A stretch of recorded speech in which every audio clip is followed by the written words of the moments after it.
This week we are talking about managing your supply chain team, and with me this week giving us some tips, we have Alma Arzate coming right up.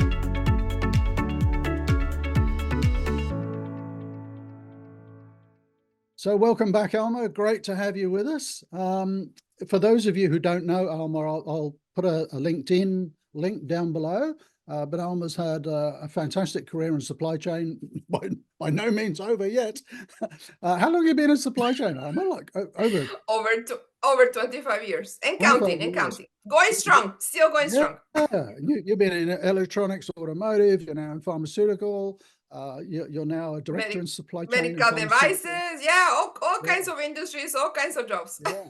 So I know one of the things you're really passionate about is managing your team and developing people. Yes. And there may be people watching this video who are maybe they've just stepped up to management roles in supply chain, Right. or they've been at it a while. What are some of the tips that you could share about motivating people and supporting people? Yeah, no, you hit it right on the head because for many years, Rob, I've been focusing my time and the energy to leave other people at work, and also externally, not just at work, but I have mentees that are actually working at other companies. So I've been a people leader for more than 15 years. So in supply chain 25, people leader for more than 15 years. So I have had recruited, managed the performance of, and retained talent for many organizations in Mexico and US, in Canada. So I have managed teams of like 3 people, all the way to managing teams of over 160 professionals. So my current team, let's talk a little bit about them, because I have to give them props.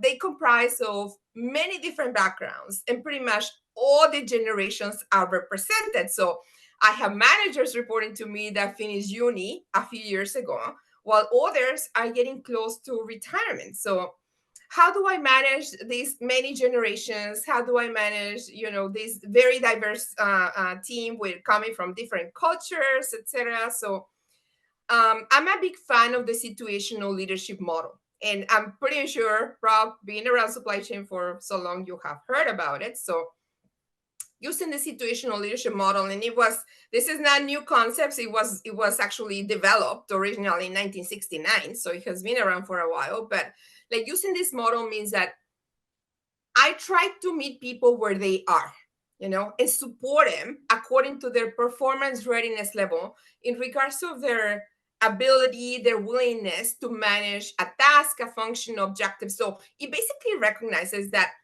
there is not one size fits all approach. And the part I like the most as a leader is that it allows me as a leader to adapt our behaviors and provide direction to match the unique needs of each situation and each individual. So for example, if I have a very high, like a high potential individual that was an expert on the prior role, but I'm actually promoting that person 2 levels up in a role that he had never had before, then I need to spend more time with that person, right?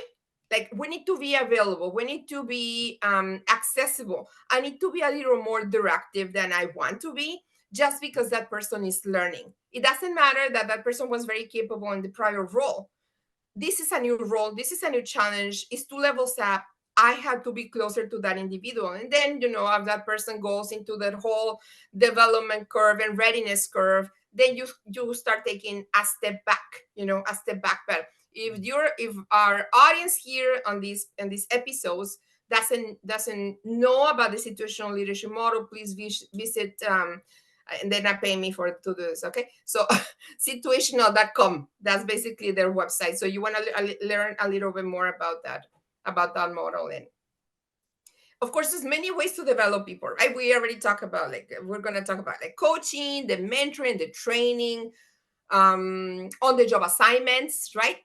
This one might be like a bit of a common sense, Rob, but sometimes it's like, common sense is underrated. So I clearly ask my team to share their perspectives, right? So like I set up an expectation of openness, transparency, continuous improvement, right? I reward them for bringing forward their ideas, their creative ideas, but I also reward them for implementing those ideas. So I like to create an environment where everyone feels they can offer constructive and candid feedback. It doesn't matter, like we just went through our performance review cycle. I asked my team members that report to me, what feedback do you have for me? Right? Like, what should I do more of, less of, stop doing, start doing, continue to do? Right? It's important for me as a manager to be in tune with what they need from me. And they're saying, no, I mean, like you're super available. I don't know how you do it. You're always very busy. But if I tap into you on Teams, if I text you, if I send you an email, you respond right away. That's important to them, right? So as a manager, you need to make sure that you're meeting the mark. Make sense? Yeah, that's great. I love your perspective on these things. I was just having a thought in the back of my mind that sometimes it's not smooth, and Yeah. sometimes it's our fault. Maybe we've made a poor hiring decision, and sometimes you have somebody in the team who's maybe impacting the harmony of the team, maybe not pulling their weight, really not kind of working out in the team. How, Yeah. how do you address that? I mean, there's the brutal approach which says, hire slow, take care hiring people, but if it's not working out, fire fast. I always see, if you're having to let someone go, I see that as a personal failure, and that we Mm, haven't we mm, haven't hired right, we haven't managed them right. But what's right. your view on that if you have someone who's just not working out?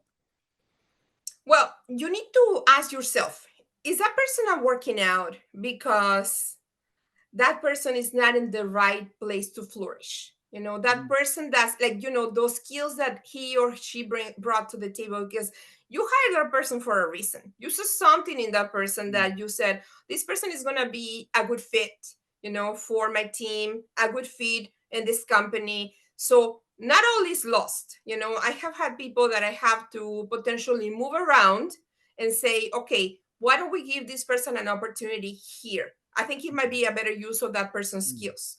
And you know what? It has worked out. Not good. not every time, Mm, but it does work. It does work out mm, from time to time. Now, there might be some other possibilities there where that person is really, to your point, not pulling their weight. mm, And it happened to me when someone on the floor. And what I had to do, unfortunately, is, to your point, I cannot allow someone that is bringing the performance of the team down to continue, because in number one, it looks like the people are talking is like mm. management is not just effective. They Yeah, don't care about us. yeah. We need to stretch more, to do the work of this individual that is not carrying the load. So we have to make tough decisions, right, Yeah, from time to time. But I'd rather give the person the opportunity, yeah. and maybe performance improvement plan, maybe move into a different Mm, role, maybe sometimes people are not even aware mm, that they're being perceived that way. I remember this mm, was a case of a close friend of mine mm, where I had to intervene. I really like her. She was not reporting to me, but I know in the management meetings she was being talked about as being resistant to change, and oh, okay. etc. And I raised my hand and I said, "Can I talk to her? I Mm, have a good relationship with her." mm, I had my doubts that this manager was mm, like the male manager that she was reporting to mm, wasn't really being brutally honest with her. yeah, okay. So I had to raise a hand and said, can you please, before you do anything, can I Mm, just talk to her? yeah. And when I did, Rob, she was completely surprised. She's like, Wow. Alma, I can assure you, no one had ever said what you just said to me. I feel bad because Oh, she was really emotional about it. mm, But you know what? She was on fire. Yeah, she yeah, was like, if this is what they think of me, I'm gonna show them wrong. yeah. This is not what I'm about. And Mm, she did a complete 180 on the eyes of mm, like, even as a leader, to be honest, mm, sometimes you have to step in and help out other people, right? yeah, That might be struggling. yeah. And I think that's something that you learn as you get into management and leadership, that Yeah. the day-to-day stuff is the easy stuff. It's these difficult conversations that really, Right. I think the standout leaders are really good at those, and saying, look, this role's not really working out, let's try something else. It's that supportive but strong leadership, and Hmm. not just letting people go, having, trying different options and stuff. So yeah, I think that's a great perspective. And you said something really insightful, Rob. Like, you learn all these things throughout your development as a leader, Mm, right? So now I feel very, very confident about my leadership style and what I bring mm, to the table. So I try to lend my voice and support other women so their voices are heard and amplified. So, for Yeah. example, let's say someone suggests an idea Mm, and falls flat. No one care about that idea. mm. Someone else repackaged the idea, and now it's suddenly a hit.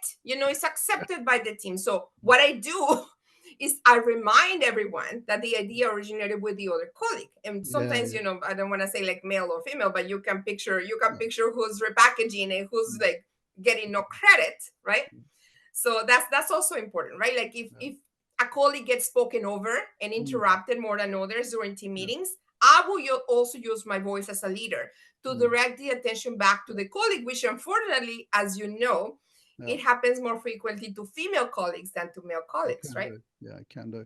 And I think we're going to have a conversation about that, women in supply chain. And I know you've got some great perspectives on that and some great tips. So maybe that's going to be our next conversation.